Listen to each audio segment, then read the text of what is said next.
জি, আসসালামু আলাইকুম। আমাদের আসলে এই মুরগিগুলো একটু প্রবলেম হয়ে গেছিল, গামড়োর লক্ষণ দেখা দিয়েছিল। তো মাশাল্লাহ মোটামুটি এখন একটু কন্ট্রোলে চলে আসছে। একটা 5-7টা বাচ্চা মারা গেছে। আসলে হুট করে একদিন তাদের উপরে স্ট্রেস হয়েছে, আবার মানে আবহাওয়া ঠান্ডা হয়ে গেছিলো, আর এই জন্য আসলে মূলত তাদের শুরু হয়ে গেছিলো গামড়োর লক্ষণ। তো জাস্ট আমরা শুধুমাত্র নাপা, সিট্রোসিন, চিনি এগুলো দিয়ে ডোজ করে দিয়েছি 5-7 দিন। একটা কিডনি টনিক, রেনালভেট, ইনশাল্লাহ সবগুলো সুস্থ হয়ে গেছে।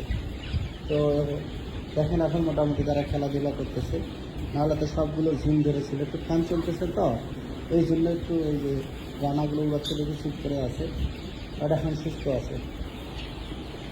তো ধন্যবাদ। আসলে মুরগির হঠাৎ করেই যে কোনো প্রবলেম আসতে পারে, ইনস্ট্যান্ট যদি ধরতে পারেন রোগ, তাহলে দেখবেন যে মুরগি ভালো থাকবে আর সুস্থ থাকবে, নতুবা আসলে খুব কঠিন।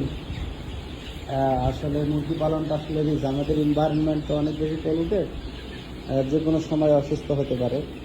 তো ধন্যবাদ।